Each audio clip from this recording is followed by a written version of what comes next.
আজই ডাউনলোড করুন আর এনজয় করুন আপনার পছন্দের শো। এই ছেলেটা কিন্তু সুবিধের নয়, এর থেকে দূরে দূরে থাকবে তুমি। অসুবিধার কি আছে? উনি তো এখানে কেয়ারটেকার। ভাইজান বল। Hello ভাইদা, congratulations. কিসের জন্য? তোর আর মেঘার কুষ্টি পুরো মিলে গেছে। আর ভাইদা, গুরুদেব বলেছে তুমি আর মেঘা রাত জোটো। হ্যাঁ, কুষ্টি তো মিলতেই হবে, সবটাই যে আমার প্রি প্ল্যান্ড।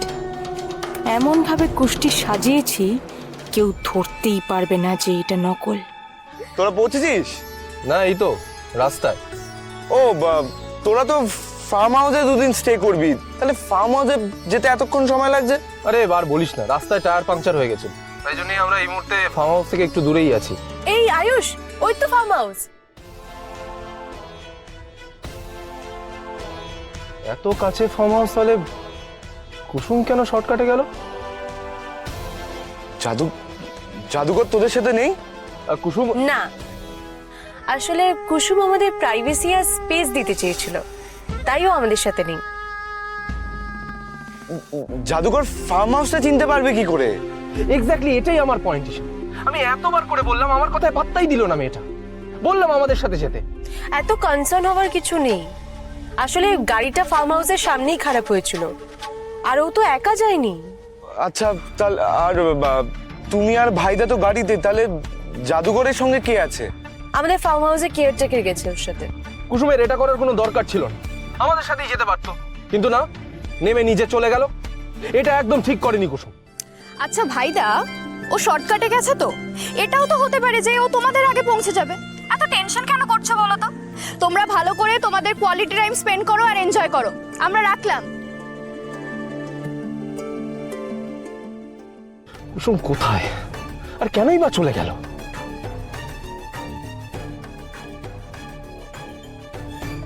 কুসুম সবটা বোঝে, তাই না? ও ভাইদের প্রিভিয়াসি আর সময় দিতে ও আগেই চলে গেছে। তবে একটা কথা কিন্তু বলতেই হবে, তোমরা দুই ভাই কিন্তু খুব লাকি যে কুসুমের মতো একজনকে বন্ধু হিসেবে পেয়েছো।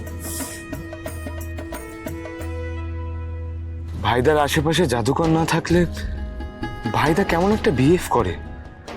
আমি কখনো ভাইদাকে এরকম করতে দেখিনি। কি চলছে ভাইদার মনে? আপনি তো বললেন কুষ্টি মিলেছে, তাও কেন আলাদা করে কথা বলতে চাইছেন গুরুদেব? কেননা এই মেয়ে হতে পারে না ইন্দ্রাণী। কিন্তু আপনি যে বললেন ওরা রাজ্যটক। বলেছি, কেননা কুষ্টি তাই বলছে। তবে মানে তবে তবে কি? আমার একটা খটকা লাগছে, মনে হচ্ছে কিছু ঠিক নেই। কি ঠিক নেই গুরুদেব? তাহলে এই বিয়ে? এই বিয়ে হতে পারে না ইন্দ্রাণী। মানে কারণটা কি? কারণ আয়ুষ আর মেঘা একে অন্যের জন্য তৈরি হয়নি। ওই মেয়ে এই বাড়ির বউ হতে পারে না ইন্দ্রাণী। আমার গণনা ভুল হতে পারে না। কিন্তু গুরুদেব, যদি কুষ্টি মিলে যায় তাহলে তাহলে কেন বিয়েটা হবে না? যখন আয়ুষের প্রাণের বিপদ ছিল, আমি তখনই তোমাকে বলেছিলাম যে আয়ুষের জীবন সঙ্গিনী ইতিমধ্যে কেউ আছে যে তার রক্ষা করছে। দুজনের ভাগ্য একে অপরের সঙ্গে বাঁধা। আয়ুষের স্ত্রী এই বাড়ির বড় বউ, আয়ুষের রক্ষা কবচ। আমি আয়ুষের কুষ্টি খুব বিস্তারিতভাবে দেখেছি, আর যে মেয়ের কুষ্টি তুমি আমাকে দেখতে দিয়েছিলে সে মেয়ে আয়ুষের স্ত্রী হতে পারবে না। তবে কে হবে আয়ুষের স্ত্রী? যে মেয়েটি আয়ুষের জন্য নির্ধারিত সে হবে গরিব ঘরের মেয়ে, সংস্কারী কিন্তু পরিশ্রমী। তার মধ্যে কোনো বিলাসিতা থাকবে না।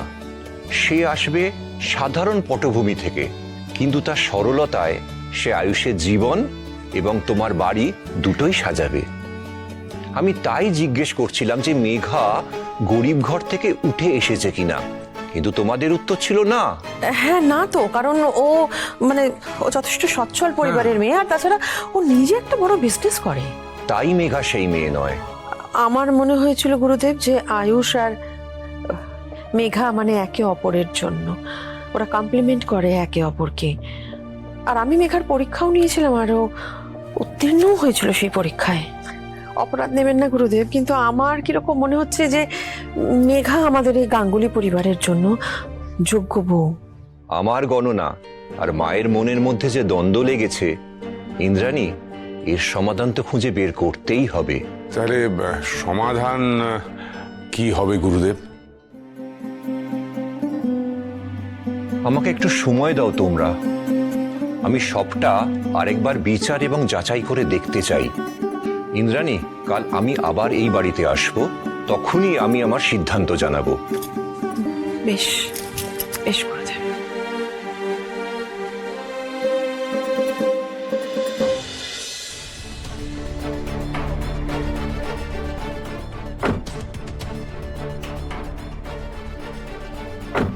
ফাইনালি। বাবা কি রোদ! রাস্তাঘাটগুলো কি নোংরা ছিল, তাই না আয়ুষ? কি ভাবছো আয়ুষ? কুসুম এখনো এসে পৌঁছলো না। আরে বাবা, টেনশন করছো কেন? ওই কি নানু নাকি ওর সাথেই তো আছে। শর্টকাটে তো ওদের আমাদের আগে আসা উচিত ছিল, তাও কেন? আরে আরে সরে যান, আরে আরে সরে যান, সরে যান, আরে লেগে যাবে, আরে অ্যাক্সিডেন্ট হয়ে যাবে। আরে লেগে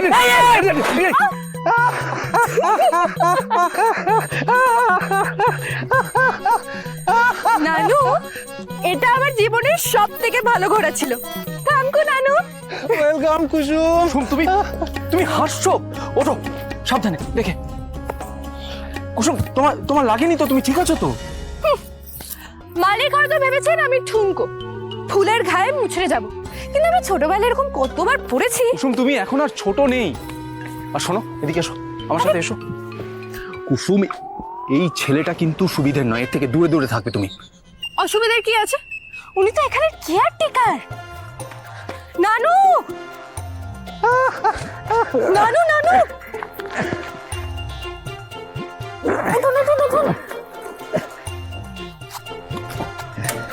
নানু, আপনার লাগেনি তো? হ্যাঁ, লেগেছিল, এই কমে গেল। তোমাদের এতটা সময় লাগলো কেন?